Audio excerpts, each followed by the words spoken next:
உனக்கு அவனுக்கு அரசியல தெரியல. நடிகர்களை பற்றி இழிவாக பேசுறேன்னு சொல்லி கலைஞர் கருணாநிதி குடும்பத்தையே வைகிறான். உண்மையை என்ன சொல்லுங்க, நாளைக்கு வழக்கு போடுறாங்க, நான் தயார்.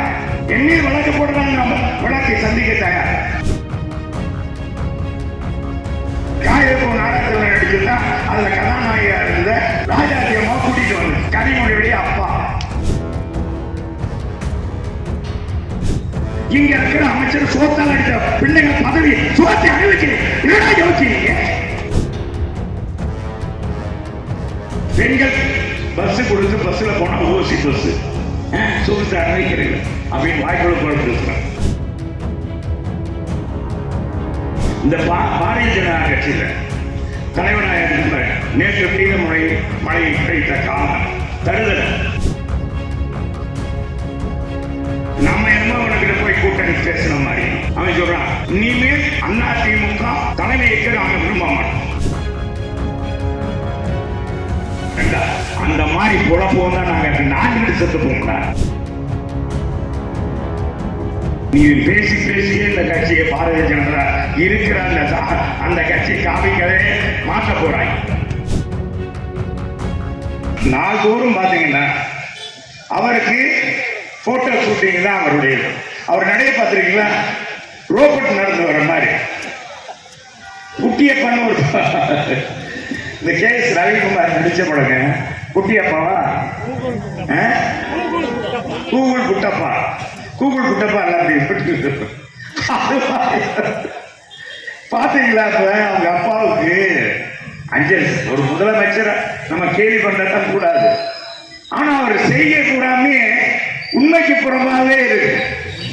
எல்லாமே பார்த்தா விளம்பரம் தான், விளம்பரம் மட்டும்தான் செய்யறாங்க. எங்க குடும்பத்துல எனக்கு பிறகு யாரும் வரமாட்டாங்க. சொன்னாரா இல்லையா? பேட்டி கொடுத்தாரா இல்லையா? பேட்டி கொடுத்தார். பேட்டி கொடுத்தவர் நான் எனக்கு பிறகு என்னுடைய மகனோ என்னுடைய மருமகனோ யாரும் இந்த பதவிக்கு வரமாட்டேன்னு சொன்னது அதே வாய் தானே. அன்னைக்கு எந்த வாய்? இன்னைக்கு அதே முதலமைச்சர் தன் மகனை சட்டமன்ற உறுப்பினர் ஆக்கி, இளைஞரணி செயலாளர் ஆக்கி, இன்னைக்கு துணை முதலமைச்சர் பதவி தர போறான். இன்னொரு இன்ப நிதின்றான். அவன் லண்டன்ல படிச்சுட்டு இருக்காங்க. இன்னைக்கு முதலமைச்சர் இவரும் நடிகரா நடிச்சார், தொடர்ல கூட நடிச்சார், எடுபடல. வாய் அந்த எழுத்து பேசுவார். அதெல்லாம் அந்த இதை பார்த்துட்டு யார் அடுத்த தொடர்ல போடல.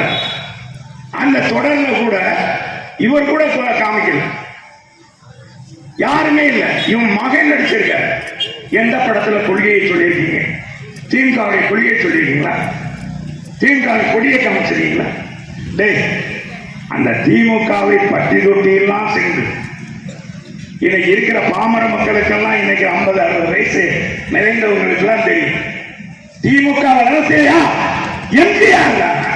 அதனால பேரங்க பெருந்தை அண்ணா சொன்னார், இந்த கட்சியை தொடர்ந்து வேணா நான் இருக்கலாம்.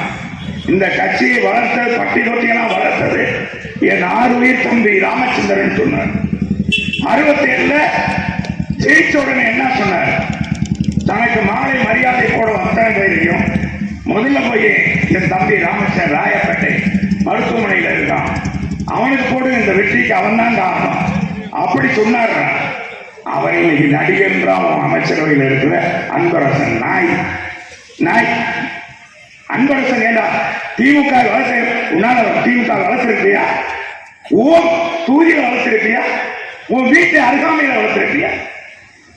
திமுக வளர்த்த அன்பரசன் தெரியுமா? நடிகர் நடிகர். இதை பாருங்க, ஒரு சந்திரன் நேரம், ஒரு சந்திரன் உலகத்துல, ஒரு சந்திரன், ஒரு ராமச்சந்திரன் தான்டா சினிமாவிலே அரசியல். என்றைக்கும் அவர் தான். அவரை வெல்ல எவனால் முடியாது. அவனை எவனும் சொல்ல முடியாது, அவரை குற்றம் சொல்ல முடியாது. அந்த தலைவனை இனி நடிகர் சொன்னார். உனக்கு அவனுக்கு அரசியல தெரியல. நடிகர்களை பற்றி இழிவாக பேசுறேன்னு சொல்லி கருணாநிதி குடும்பத்தையே வைகிறான். ஸ்டாலின் ஒரு நடிகன், அவங்க அப்பையும் ஒரு நடிகன், காயப்போ நாடகத்தில் நடிச்சுதான் அதுல கதாநாயகியா இருந்த ராஜாத்தி அம்மா கூட்டிட்டு வந்து கனிமொழியுடைய அப்பா இல்லையா? உண்மையா இல்லையாங்க? நான் பொய் சொல்றேன்னா உண்மையா சொல்லுவேன். நாளைக்கு வழக்கு தொடுத்தாங்க, நான் தயார். என்னையும் வழக்கு போடுறாங்க, வழக்கை சந்திக்க தயார். சொன்னீங்களா இல்லையா? நீங்க நடிச்சீங்களா இல்லையா? உங்க அப்பா நடிச்சாரா இல்லையா? காகிதப்பூ நாடாங்க கதாநாயகி தானே. இந்த நடிகர்கள்லாம் கொச்சையா பேசுது. யார பேச வேணும்? யாராச்சும் குறிப்பிட்டு பேசு. உனக்கு எல்லாரும் ஒரு சைக்கிள் நீங்க எம்ஜிஆர் உன்னாடா. ஏன்னா அந்த கட்சி நீங்க பதவி சுகம் அனுபவிக்கிறீங்கல்ல, 71 வரைக்கும் தொடர்ந்து வெற்றி பெற்றீங்க நீங்க இல்லையா? 71 பிறகு கட்சி ஆரம்பிச்ச பிறகு நீங்க வெற்றி பெற முடிஞ்சுதா? எத்தனை ஆண்டுகள் புரட்சி தலைவர் இருக்கம் தொட்டீங்க. நீ கோட்டை பக்கம் அறப்படுகிறதா? திமுக அறப்படுகிறதா? சொல்லுங்க. இங்க இருக்கிற அமைச்சர் சோத்தால் அடித்த பிள்ளைகள் பதவி சுகத்தை அனுபவிக்கிறேன். இதெல்லாம் யோசிச்சீங்க. உங்க நாடாளுமன்ற உறுப்பினர் இப்ப நாடாளுமன்றம் நடக்குது, குரல் கொடுக்க தயாரா? எங்க அம்மா என்ன நீங்க சொல்லி இருப்பீங்களா? இதே நேரத்தில் எங்க நாடாளுமன்ற உறுப்பினர் அனுப்பி வைத்திருந்தீங்களா? எங்க எடப்பாடி சொல்லி இருப்பாங்கல்ல. முல்லை பெரியார் பிரச்சனையை எந்த காலத்தில் முடியணும்? பேர் எனக்கு கட்ட விட மாட்டேங்கிறாங்க தேர்தலுக்காரன். 4 மரத்தை விட்டு விட மாட்டேங்கிறான். நீ என்ன இன்னைக்கு போய் பேசுற, முதலமைச்சர் பேசுற, நீ என்னடா சாதிச்சீங்க? எத்தனை மாநிலத்துக்கு போய், இத்தனை நாட்டுக்கு போனீங்க. ஜப்பான் போனீங்க, பிரான்ஸ் போனாரு, என்ன துபாய் போனாரு. எத்தனை தொழிற்சாலை வந்தது, எத்தனை தொழிலாளர்கள் வேலை பார்க்கிறாங்க. சும்மா ஒட்டுமொத்தமா 10 லட்சம் பேர் நீங்க தொழில்துறை அமைச்சர் சொல்றாரு. 10 லட்சம் கோடி வந்துருச்சு. சீனி சக்கரை சித்தப்பா, எழுத்துலேடி நக்கப்பா. இது நான் சொல்லுங்க. இன்னைக்கு இருக்க முதலமைச்சர் எதிர்கட்சி தலைவராக சொன்னார், பெண்கள் பஸ் கொடுத்து பஸ்ல போனா ஓசி பஸ் சொகுசு அனுமதிக்கிறீங்க அப்படின்னு வாய்ப்புள்ள போல பேசுறேன். இன்னொருத்தன் ரொம்ப கேட்காம பேசுறேன். ஒவ்வொருத்தனும் இன்னைக்கு பார்த்தா அன்பரசு பேசும். இதை காட்டின ஒரு பெரிய என்ன பாருங்க, இந்த பாரதிய ஜனதா கட்சியில தலைவனாக நேற்று பெய்த மழையை பெய்த காலம் நம்ம எனக்கு அவன் எப்பவுமே பிடிக்கும் தருதல். ஒரு அண்ணா ஒரு அகில இந்திய கட்சி பாரு, அது மாநில அகில இந்திய கட்சி ஆளுகிற கட்சிக்கு ஒரு தலைவர் எப்படி இருக்கான் பாருங்க. நம்ம என்னமோ அவனுக்கிட்ட போய் கூட்டணி பேசின மாதிரியும் அவன் சொல்றான், இனிமேல் அண்ணா திமுக தலைமைக்கு நாங்க விரும்ப மாட்டோம், எங்கிட்ட வந்து கேட்டு போறணுமா கண்டா. அந்த மாதிரி குழப்பம் தான் நாங்க நான்கு செத்து போகணும்டா. கண்டால போற நீ எல்லாம் பேசுறதுக்கு உனக்கு என்னடா தகுதி இருக்கு? அண்ணா திமுக வந்து இவர்கிட்ட வந்து கேட்கணுமா, இவர்கிட்ட வந்து சீட்டு கேட்டு நாம நிக்கணுமா? இவங்க தான் தலைமை பொறுப்பாங்க. என்ன வாய்ப்புகள் போட பேசுறாங்க அந்த கட்சியில. இவன தலைவர் இவனை இதை வச்சு ஓட்டலான்னு பாக்குறேன். நீ பேசி பேசியே இந்த கட்சியை பாரதிய ஜனதா இருக்கிற அந்த கட்சி காவிக்கவே மாற்ற போறாங்க.